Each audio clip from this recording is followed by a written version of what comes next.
Hey, what is up you guys, and welcome to this episode of Eddie's Customs and Restorations. And here we have the C6 LED rock lights by MIC Tuning, or Make It Cool Tuning. And right away we see our 4 light pods with about 12 inches worth of a pigtail. No additional wiring comes with this kit, so you will have to purchase additional wire to connect these rock lights. The kit comes with 4 different color of lenses. Included colors are red, amber, green, and blue. Clear lenses are also provided to protect the rock lights from road debris. To install, you simply clip on one side at a time, and to remove, you pry on those same clip edges, which is frankly easier said than done. I found myself needing a key when changing covers while the lights were installed on the vehicle, which is not a bad thing. To avoid noise that can come from metal to metal contact, rubber gaskets are included in the kit to put between the rock light and the wheel wells, which in some cases are made of steel. Mounting hardware includes 4 Allen head bolts, 4 washers, and 4 nylon locking nuts to keep them from coming undone, and of course a couple of zip ties. The construction of them seems pretty tough, with each light weighing in at 2.5 ounces, which is basically half the weight of your typical cell phone today. So, good amount of weight for a small light. And all 4, of course, gives a total of roughly 10 ounces. Now, I must apologize ahead of time for the lack of a clean vehicle today, but our driveway is pretty muddy at the moment, and living out in the country makes for a pretty dirty engine base. So we're going to go ahead and do a full install right now. Here's wiring, and then there's more over there. But I want to get one thing out of the way before we get started. Before everybody starts roasting me on the comments on how bad the wiring is and mix match colors with wiring and all that stuff, that is not a permanent installation that I'm going to do for this vehicle that I'm currently using for this review. Those lights are actually going on this beast behind me. It's a Blazer K5. But clearly this vehicle is not ready, and it's got a lot of work ahead. So these lights were sent to me by the MIC Tuning, Make It Cool Tuning company for review, and we're gonna check them out. So I'm basically gonna do an installation video. So these steps are gonna be correct. However, you could do a much cleaner job on your end because, of course, as I said, this is not a permanent installation for me, which is why I'm not being so picky, but I will show you again connections and how to do stuff properly, and then just follow these steps along and you'll know basically how to hook these lights up as per the company. The company did specify some of these things that are going to be mentioned on how to connect these lights up. So yeah, let's get to it. Alright, so the first thing you're going to want to do is you're going to want to add an extension, and let me show you how to do that now.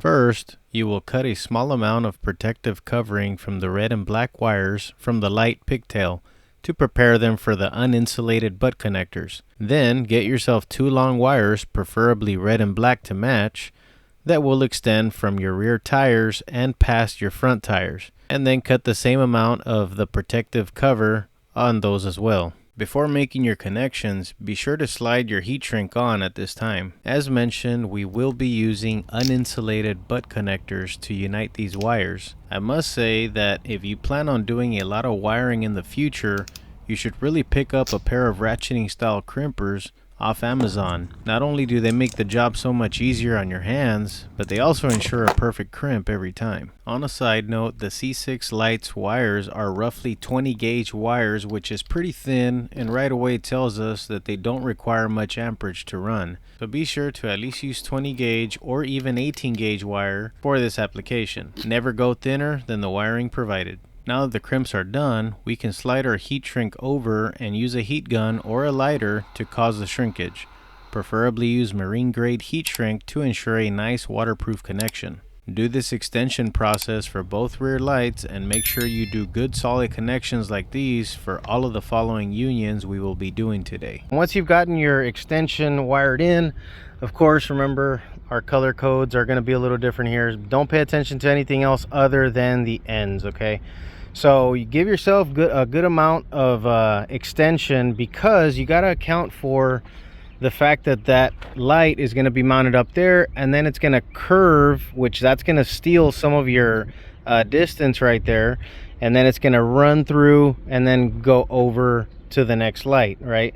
There's two ways that you can install this. You can do a cleaner one, which takes a little longer, but you can run the wiring through the inside of the vehicle and then run it underneath your plastics right there. When you open the door, that plastic that's down there on the bottom that keeps your carpet nice and tucked in, you can run it through there, or you can run it through the outside of the vehicle, which in my case, that's what I'm going to do, since this is not a permanent installation. So I'm going to run it through the bottom side. Of course, you should wire loom all that, since the wiring is going to be out in the elements. So that's what we're going to do next. Let me go ahead and mount this guy up. To mount the lights, you simply position the light where you want it and use a marker or some form of marking tool, and you will make a mark in the center, which will be your mounting hole for the bolt, and then you will make another mark, which will be where the wire will pass through. These two holes will be roughly 1.25 inches away from each other, center to center. Then drill your holes and mount the light with the supplied hardware. So now we got that pod light ran all the way under here, and we got our wiring coming up here, and now we have this guy that we gotta put on. So now I gotta put that guy on there, mount it up there, and then get the wiring up here. And that is our passenger side front. This one is coming from the back as mentioned, and this one is coming from the front. Okay, so we're gonna hook these up together just like this, but we're gonna come back to this. We're not gonna finalize anything here just yet. And now we're here to our other side. I gotta mount the driver's side rear. Driver's side rear now mounted up, and right here, this is the wiring from the back, driver's side rear, and got our front one right there mounted up as well, which is this guy right here.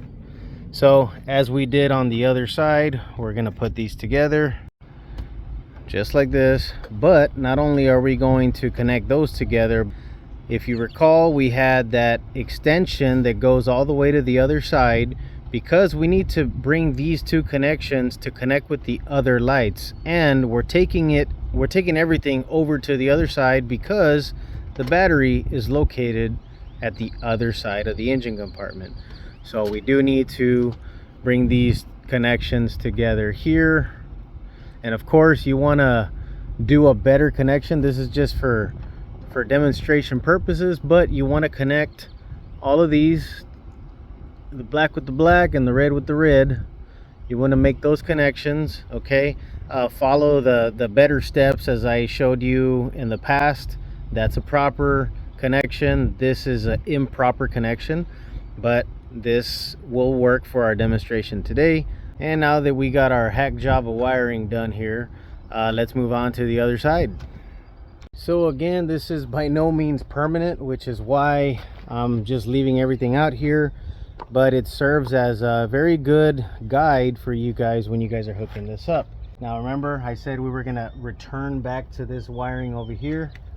So here we are again, and these are our two connections from the passenger side. And what we're going to do is we're going to mate those together. We're going to keep them together. Of course, you want to do a connection like the one that I showed you in the past. That's one, and that's two. Now on this side, that is coming from the other side, right on the driver's side. What we are going to do is add just some additional wiring. See, this is all this is, just another piece of wire. And this one, the ground is going to serve as a this is the one that we're going to add the switch to, which I'll show you how to do here in a second. But this is very simple. On the power side, we're going to want to add a fuse. I'm not going to add one for this particular deal, because again, this is literally temporary. But let me just continue on here.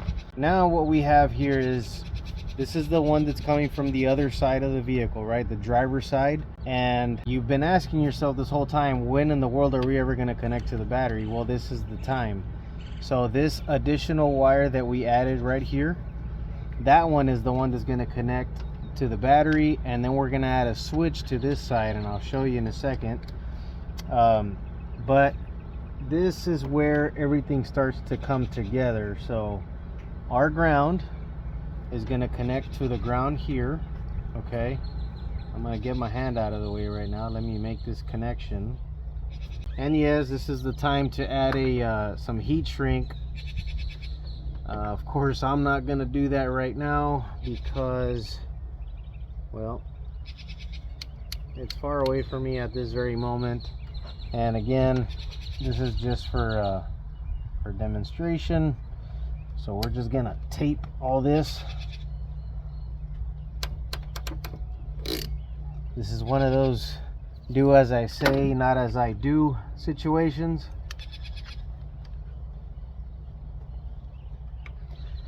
And we're gonna grab our red cable and do the exact same thing.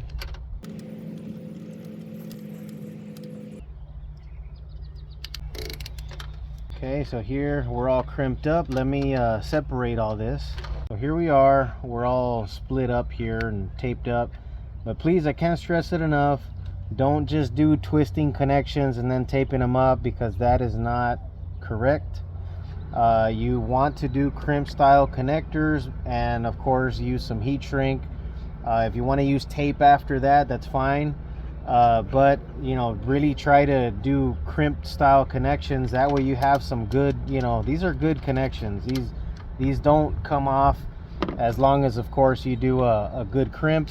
I'll post a link on the description of these crimpers. These are very good crimpers. I got these off Amazon. But anyway, let's move forward. The next order of business is we need to hook up everything now. So we're gonna go ahead and hook up our power.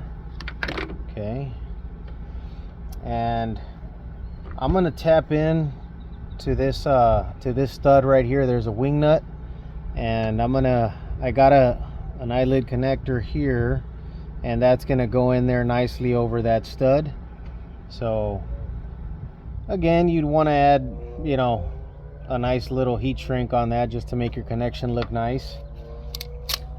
And not only for aesthetic purposes, but also to keep that from touching anything.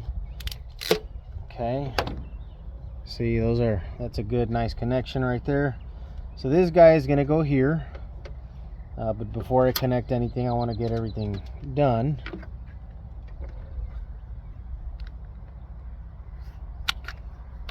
Now once I connect this ground,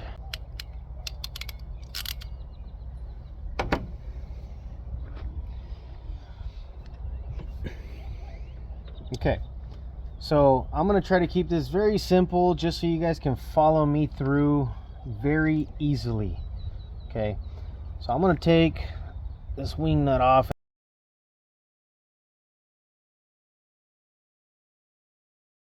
So we're connected there, and now without a switch, these lights are actually going to turn on right now as soon as or better yet, let me stand back here a little bit, see if maybe there you can get a glimpse. But right here the lights are going to turn on. See that they came on right here. See? So who in the world wants to kill their battery like that, right? So let me show you how easy it is to add a switch. Remember this ground wire that we just finished assembling here? Well, we're going to cut that guy in half. Okay, now what we're gonna do is we are going to attach that ground wire, the half anyways, and now we have our ground connector right here. And then what we're gonna do is we're gonna cut a piece of that off right here, and then we're gonna get one of these connectors that'll fit on a switch. And of course you're going to mount that switch wherever you want it in the vehicle, either it'd be on your dash, on the floor, wherever, you know, wherever it is that you're going to put it. And I know here comes the comments, on the floor? Why on earth would you put it on the floor? And what I meant was, like, you know, below, like on the dash there by your feet or whatever. Okay, so we got that connector there. We can let that one hang. If that was the positive, you definitely don't want to just toss it like that, but it's the ground. The ground can touch anything other than the positive, so you're safe there. And then we do the exact same thing on the other side, which this is the side that is tied into the lights. Okay, so this side is to the lights, and this side is to the battery. And if you notice what we're doing already, we're basically creating a interruption.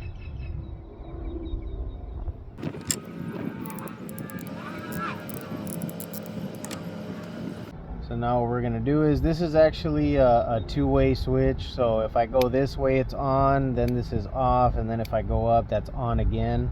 So I can actually control two different accessories with this switch, but you can get one that's just a straight on and off. So all you basically do is you connect these two. Okay, I'm not gonna go in all the way because these things are a pain to take them back off, but I mean, you get the idea. We're hooked up right here. Let's move you back a little bit there, and you can see that it turns on, right? There we go. And the night has come. Look at that, super bright. The only reason why this one comes out more is because I have a bigger wheel opening on the front than I do on the back. That's why the back is like a smaller half moon. But so yeah, basically the higher the lift, the more light you're gonna have shooting out next to you. So I mean, that's only like a 1-inch difference, you know, from the front to the back. And look how much projection, how much extra projection we're getting there. It's crazy. All right, let's go for a ride. So naturally, since I do a lot of towing, I was very curious as to how the lights would look combined with the trailer. So tried the white ones out first. I gotta say, I really like them. And the amber, or yellow I should probably say, they look pretty good too. They give more of construction vibes, I guess. But they look good, they do the part, and they definitely catch attention. And if somebody hits you when you got these yellow or amber lights on, I mean, man, they must be blind. But let's get rid of that trailer and let you appreciate the lights by themselves. So here we are again with the yellow or amber. Doing a pass here with the headlights on, and here shortly we're about to do another pass with the headlights off. What do you think? Let me know in the comments. Now I'm gonna say that my favorite ones are the white ones because I feel that they're a lot more useful in the event that, you know, there's a breakdown or something like that. I mean, that can really help you out as far as visibility goes while you're mechanicking on your own rig. So yeah, very handy, and that projection is just phenomenal. And I think it goes without saying that they match my headlights pretty nice. And then we have red. Maybe it's Halloween. Maybe it just makes your Jeep look cool. Regardless, red lights on any car looks good. Well, maybe not on this thing. Speaking of holidays, what about Christmas? Or is the Grinch ruining it for everyone this year? Well, on the serious note, I think these lights are pretty awesome and are a pretty good bang for your buck. Well, if you found value in this video, please hit that like button so that YouTube knows that this is good content, and consider subscribing for more automotive videos. Till next time, you guys be safe. See ya.